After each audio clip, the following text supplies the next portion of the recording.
तिथे गडाच्या पायथ्यालाच ह्या दोन तोफा आहेत. ही एक छोटी आहे आणि ही मोठी तोफ आहे. त्याला रणगाडे वगैरे बसवलेले आहेत. शिवाजी महाराजांच्या किल्ल्या गडदुर्गांसाठी काम करणाऱ्या कोणत्या तरी संस्थेचं हे कार्य असेल. आणि हा कोथळीगड हा आपण चढायचा तो आपला राहिला होता. तर आता मी हा तुम्हाला दाखवणार आहे. गड इथून सुरुवात होतो. या डाव्या बाजूनी उजव्या बाजूनी पण जायला रस्ता आहे, पण थोडा कठीण आहे. तो गडाला वळसा खालून येतो. आणि डाव्या बाजूला पण एक रस्ता आहे. हा डाव्या बाजूचा रस्ता पायरी मार्ग आहे. ह्याला पायऱ्या आहेत आणि ह्या पायरी मार्गाने आपण गडावर जाऊ शकतो. चला, तुम्हाला पायरी मार्गाने मी वर घेऊन जातो.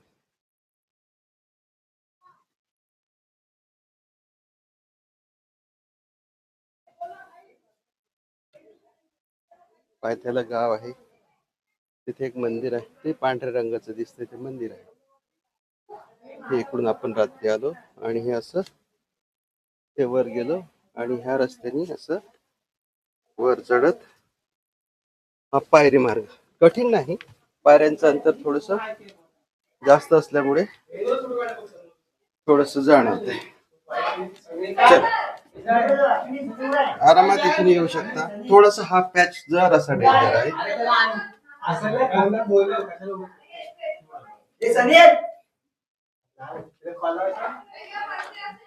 या बाजूला खोली आहे.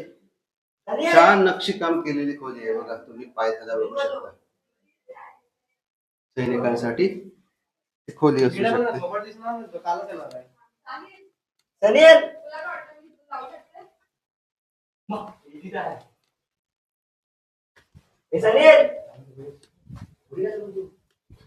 अरे हो असेल तो आला तो माझ्या पुढे. हा थांब बघते फोन करते थांब.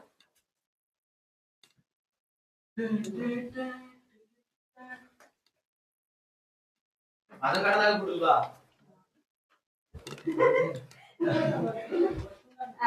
हा पॅच थोडा दमछाक करणार आहे, कारण की ह्या दोन पायऱ्यांमधलं अंतर इथून तर हे इथपर्यंत कमीत कमी 1.5 फूट ते 2 फूट अंतर ठेवलेलं आहे. काय माहिती, जुने जे मावळे असतील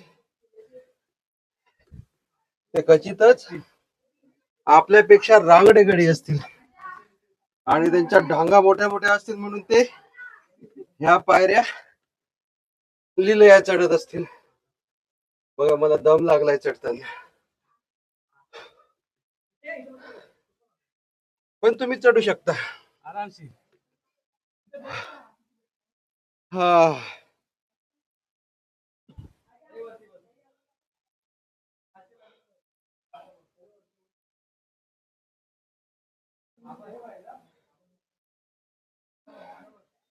गडकिल्ल्यांचं चित्रीकरण करणारे युट्यूबर प्रशील अंबादे, त्यांची टॅगलाईन आहे अशक्य सुंदर सह्याद्री. पण मी ती थोडी दुरुस्त करून म्हणेन शक्य सुंदर सह्याद्री. शक्य आहे, अविचल सुंदर शक्य सह्याद्री. बस शेवटचा पॅच राहिलाय. आजूबाजूची गावं इथून दृष्टीपथास पडतात. ह्या थोड्या पायऱ्या तुटलेल्या आहेत, म्हणून थोडस इथून सांभाळून.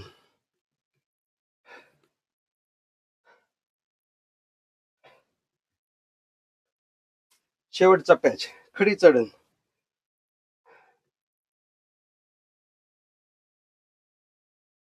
सावकाश, हळूहळू दम घेत आपण सरळ गडाच्या महादरवाज्यावर पोहोचतो.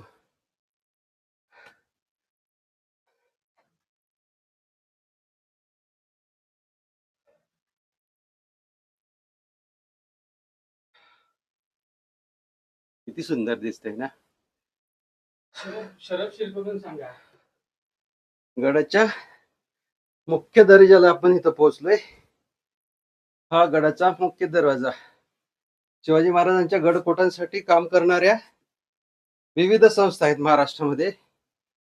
त्यांच्यापैकी कुणाचं तरी हे काम असू शकते. या गडाविषयी आपले अभ्यासक, गड स्थापत्य लेणी विषय तज्ञ श्री आदरणीय रवींद्र सर पोहोचलोय. आपण बालेकिल्ल्यावर पोहोचलोय.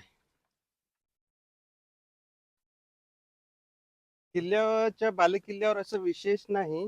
तटबंदीच्या खुणा तुम्हाला दिसत आहेत मोडक्या तोडक्या स्वरूपात, आणि वर एका राजवाड्याचे अवशेष आहेत.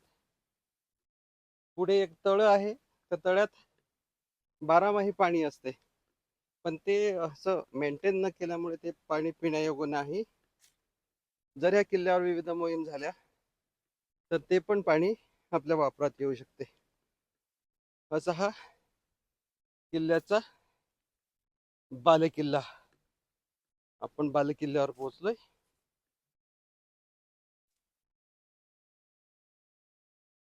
आता नुकताच पावसाळा संपलेला असल्यामुळे इथलं असं वातावरण हे झालेलं आहे.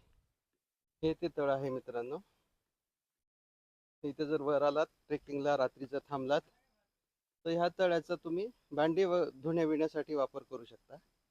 पिण्याचं पाणी जे खालचं टाका आम्ही आता आलो तिथून, ते पिण्याचं पाणी शुद्ध आहे. आम्ही इथंच रात्री वस्ती केली होती. बाजूला पवनचक्क्या आहेत, तुम्हाला दिसू शकतात. आणि हे जुन्या वाड्याचे अवशेष अशी चौफेर बांधलेलं आहे. अवशेषच दिसत आहेत.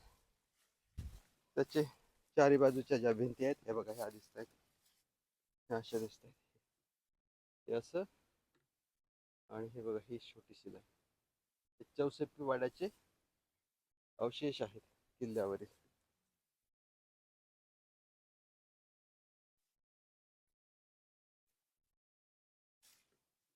बालेकिल्ला असा छोटासाच आहे.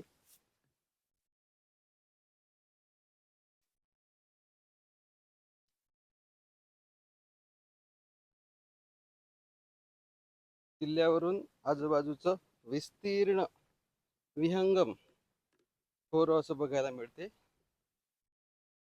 संरक्षण दृष्ट्या ह्या किल्ल्याचं महत्वाचं, हा चारी बाजूने याच्या बाजूला अशी खोल दरी आहे, आणि हा अखंड कातळ आहे, आणि ह्या एकाच बाजूला ह्याला ऍक्सेस आहे. या पायथ्याचं जे गाव आहे पेठच्या पुढची ती ठाकरवाडी, तिथूनच त्याला फक्त ऍक्सेस आहे. बाकी दुसऱ्या बाजूने तुम्ही ह्याला येऊ शकत नाही. शत्रू कोणत्याही बाजूने इथं त्याच्यावर आक्रमण करू शकत नाही. म्हणून स्वराज्यामध्ये ह्या किल्ल्याचं संरक्षण दृष्ट्या विशेष महत्व होतं. याला स्वराज्याचा, म्हणजे माझ्या मते, म्हणजे मी वाचलं त्याच्या मते, की ह्याला स्वराज्याचं दारू कोठार म्हणतात, असं मी ऐकलं आहे, असं मी वाचलेलं आहे. यावरून तुम्ही ह्या किल्ल्याचं महत्व आपल्याला अधोरेखित होते. तर असा हा विशाळगड, हा आम्ही काल आणि आज हा ट्रेक परिपूर्ण केलेला आहे. आता आमचं इथेच वगैरे टेंट वगैरे लावले होते, स्वयंपाक वगैरे बनवलेला आहे. आता आम्ही चहा घेतलाय सकाळीच, चहा वगैरे घेऊन स्वयंपाक पण केला, जेवण वगैरे करून आता आम्ही परतीच्या प्रवासाला निघणार आहोत. तेच आम्ही आमचे टेंट लावले होते रात्री.